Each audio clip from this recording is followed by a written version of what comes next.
Somewhere in the world right now, someone could go to prison for picking a vegetable, not because it's poisonous, not because it destroys the environment, but because we as a species nearly ate an entire plant into oblivion through sheer greed and appetite.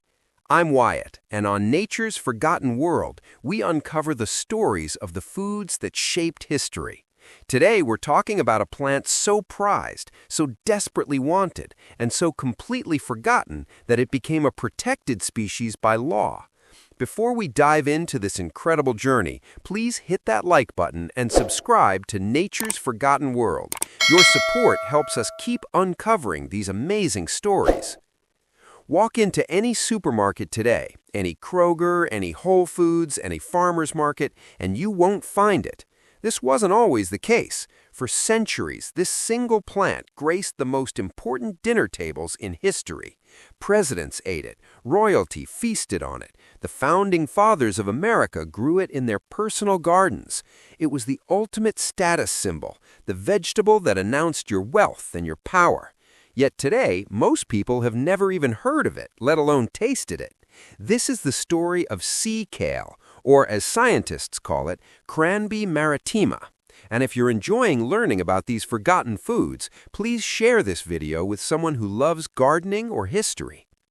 Here's the harsh truth. This plant didn't disappear because it went extinct. It didn't vanish because we found something better.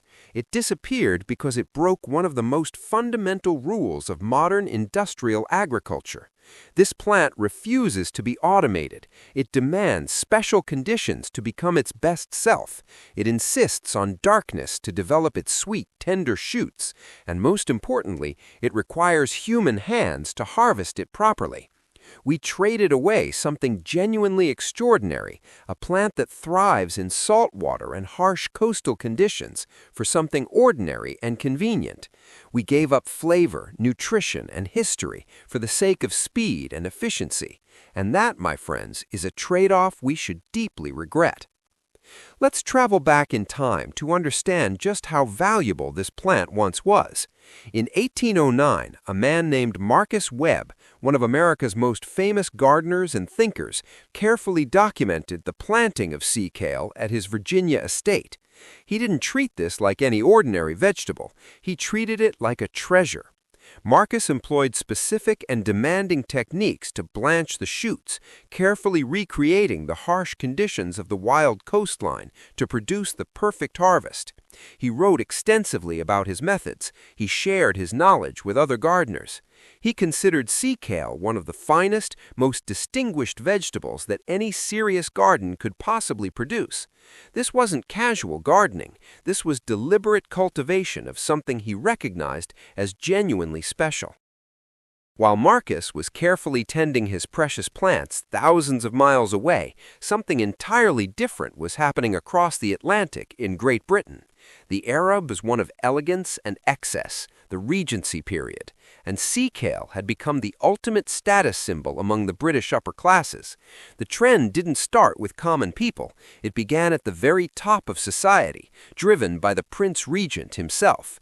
Later, when he became King Edmund IV, he served this vegetable at his magnificent banquets held at the luxurious Royal Pavilion in the seaside town of Brighton. Once the king was eating something, the entire aristocracy had to have it. They couldn't be seen as less fashionable than their monarch. Demand exploded. In the bustling markets of London, particularly at the famous Covent Garden Market, bundles of carefully blanched sea kale shoots were being bought and sold for prices that rivaled imported exotic fruits from distant lands. Wealthy families competed to have the rarest, the freshest, the most beautiful specimens delivered to their tables. This wasn't food. This was status. This was a way of showing the world that you had access to things that ordinary people could never obtain. The demand became insatiable, almost frenzied. Merchants couldn't keep up, gardens couldn't produce enough, and that's when everything changed. Here's the problem. Sea kale grows wild along the shingle beaches of the southern British coast. It was just sitting there, free for the taking. Technically, legal kale yards were established to cultivate it in controlled settings, but these operations couldn't possibly grow enough plants to satisfy the demand. The frenzy was too intense.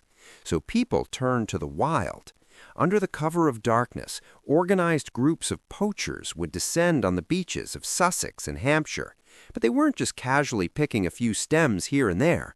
They were digging up the massive, ancient root crowns that had been growing and surviving in the wild for decades, even centuries. They brought carts, they brought wagons. They came prepared for industrial-scale harvesting. The destruction was almost incomprehensible. In a single night, entire beaches would be stripped completely bare.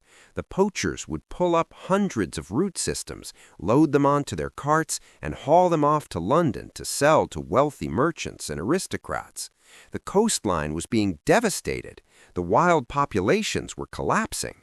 It was essentially a vegetable gold rush, but with consequences that reached far beyond economic impact. The environmental damage was so severe, so complete, and so obvious that the British government was eventually forced to intervene. They had to take action to prevent the complete extinction of the species in its native habitat. If they hadn't stepped in, we might have lost sea kale entirely. Today, under the Wildlife and Countryside Act of 1981, wild sea kale is a fully protected species throughout its native range in Great Britain. You cannot legally pick it, you cannot legally harvest it, you cannot legally dig it up. The punishment can include fines and even jail time. All of this legal protection exists because a single vegetable was loved so intensely that people were willing to risk everything to obtain it. So, the question becomes, what exactly makes this plant worth all of this fuss? What makes it worth the poaching, the legal protection, the historical obsession? The answer lies deep in the plant's biology and chemistry. Sea kale belongs to a rare category of plants called halophytes. These are plants that can tolerate and even thrive in environments with high salinity. Most of the crops we grow today, corn, wheat, soy, lettuce, and countless others, are glycophytes.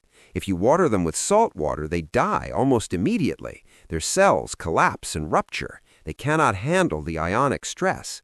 But sea kale evolved differently. To survive in the harsh salt spray environment of coastal beaches, it developed something remarkable, a massive, fleshy taproot system that dives deep into the sand and soil, searching for fresh water and minerals that other plants cannot reach.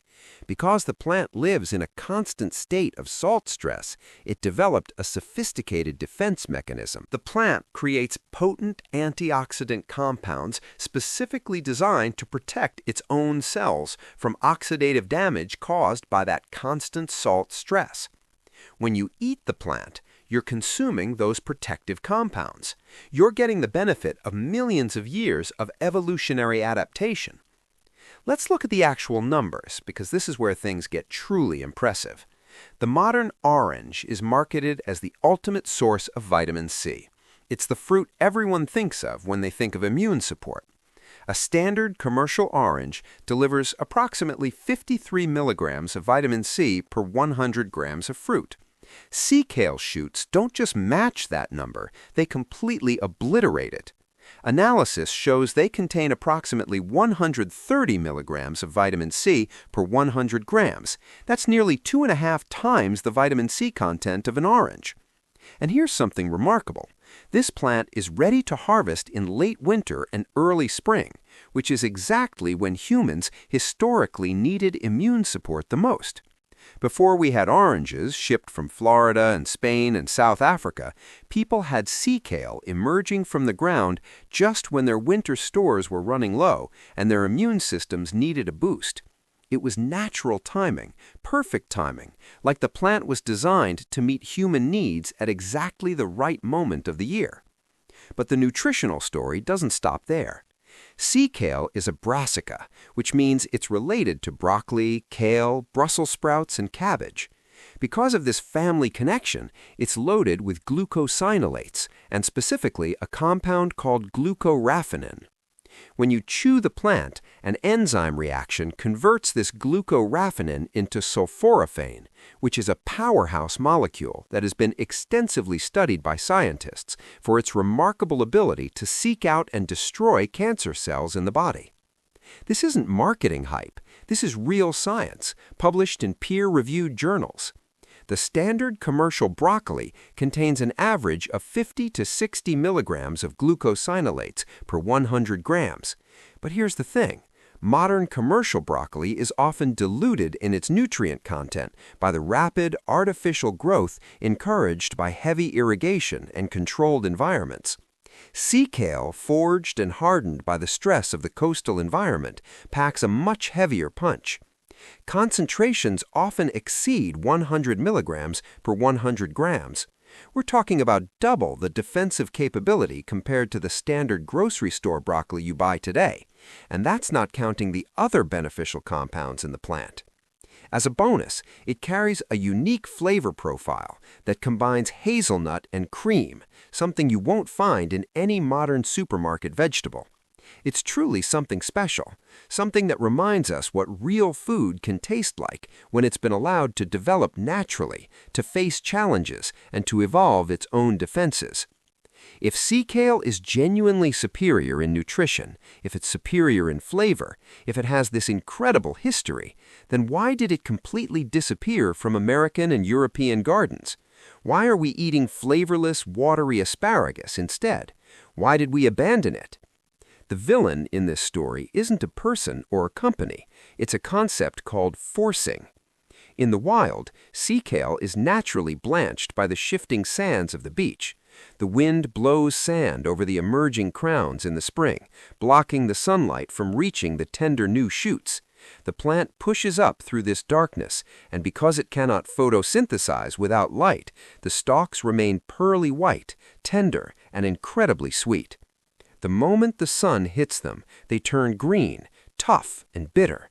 The blanching process is what makes them special. To replicate this blanching process in a garden, the Victorians and early American gardeners developed elaborate terracotta vessels known as sea kale pots. They would take these heavy clay domes and carefully place them over every single plant in early spring. It was a labor of love. It required attention, skill, and genuine care. It required a human being to check each plant, to understand its needs, and to respond to those needs thoughtfully. But to the industrial food system that emerged and took over in the 20th century, this was a nightmare. You cannot automate the placement of 10,000 clay pots across a field. You cannot drive a combine harvester through rows of ceramic domes. You cannot program a machine to gently cover and uncover each plant according to its needs. The modern agricultural model is built on uniformity and speed. Everything must be the same. Everything must be fast. A vegetable that demands to be tucked in and hidden from the sun is a vegetable that costs too much in labor hours. Sea kale was abandoned not because it failed biologically or nutritionally. It was abandoned because it was deemed inefficient. We sacrificed the quality of the crop for the speed of the harvest. We decided that faster and cheaper was more important than better and more nourishing. This decision has rippled through the entire food system. It explains why so many vegetables today taste like nothing. It explains why they lack the nutritional density they used to have. We've optimized for industrial production, not for human health. There's a second obstacle that really nailed the coffin shut for sea kale in commercial agriculture: shelf life. Sea kale is a vegetable of the moment. It's not meant to sit. Once you cut that white, crisp shoot from the plant, a chemical countdown begins immediately. Within hours, the sugars begin to convert to starch, making the vegetable less sweet.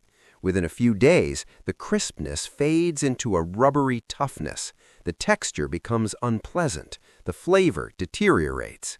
This is actually a sign of a living, real food that's still respiring, still changing, still aging. But the modern global supply chain is built entirely around the cold chain. The assumption that you can pick a vegetable in one part of the country, gas it, cool it, and truck it across the nation over 2 weeks, and people will still want to eat it. Sea kale refuses to participate in this system. It bruises easily, even with careful handling. It loses flavor rapidly. It looks messy when packaged in plastic wrap because it's honest about its age and condition. It can't hide. It can't be disguised. It is what it is. Because it couldn't survive the truck ride across the country and still look pristine, supermarket chains and distributors decided it wasn't worth selling. The economics didn't work, and so it disappeared from our plates. But here's where the story takes an interesting turn. What makes sea kale a failure for industrial agriculture makes it absolutely miraculous for you, the home gardener. Sea kale is a perennial plant. Unlike the annual vegetables you have to replant every spring, tomatoes, peppers, beans, and all the rest, you plant sea kale once and it will produce food for 20 years or more. It's a faithful provider. It keeps giving year after year, season after season, without requiring you to start over. It's also one of the most beautiful plants you can grow in your garden. It produces massive, wavy, blue-green leaves that look like coral growing right out of the soil. They're sculptural and interesting. In the summer, the plant erupts into clouds of honey-scented white flowers that attract pollinators from miles around. Bees, butterflies, and beneficial insects love it. It's an edible ornamental that fits as well in a flower border among your ornamental plants as it does in a traditional vegetable patch. For anyone interested in permaculture design or regenerative agriculture, sea kale is an incredibly useful tool in your design palette. Its deep taproots stabilize sandy, loose soils where other plants fail to establish themselves. It improves soil structure. It's drought tolerant once it's been established for a year or two. If you live in a coastal area or if you simply have poor sandy soil where your tomatoes struggle and your lettuce bolts, sea kale will thrive there. It wants those challenging conditions. The harvest is also incredibly versatile, which means you get multiple vegetables from a single plant. In the spring, you have the blanched shoots, white, tender, and sweet. In the summer, the younger green leaves can be cooked exactly like kale or collards, providing a hearty green vegetable for your meals. In late summer, the broccoli-like florets are edible and delicious. It gives you 3 different vegetables from one unkillable plant. That's remarkable efficiency. The kind of efficiency that industrial agriculture has completely abandoned in favor of monocultures. We have spent the last century fighting nature, trying to force massive monocultures of thirsty, weak crops into environments where they don't belong. We spend billions on irrigation, fertilizers, pesticides, and herbicides to keep plants alive in places they were never meant to grow. Sea kale offers a completely different path forward. It invites us to stop fighting nature and start eating what the earth actually wants to grow in our region, in our soil, in our climate. It's a different philosophy entirely. By planting sea kale in your garden, you're connecting with a lineage that stretches from the historic gardens of Marcus Webb's Virginia estate to the wild, windswept edges of the British coastline. You're reclaiming a flavor that was deemed too difficult for the modern world to handle. You're making a statement about what you value. You're saying that quality matters more than convenience. You're saying that real food is worth the effort. But I should give you a word of warning before you rush off to start planting.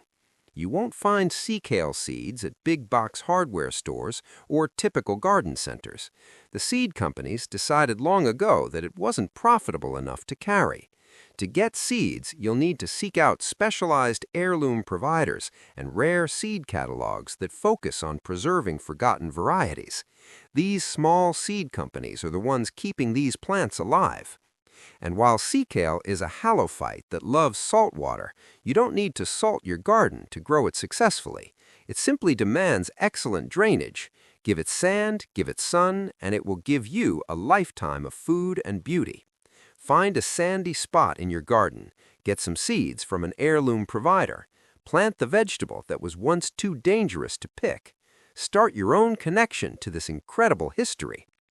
If you've enjoyed learning about sea kale and you're interested in filling your garden with foods that tell a story, with crops that industry tried to erase, please hit that like button and subscribe to Nature's Forgotten World.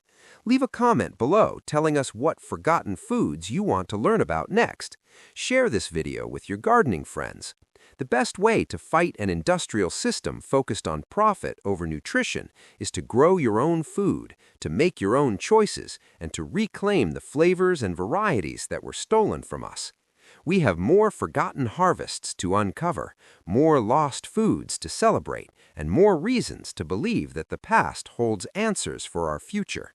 I'm Wyatt, and I'll see you in the garden.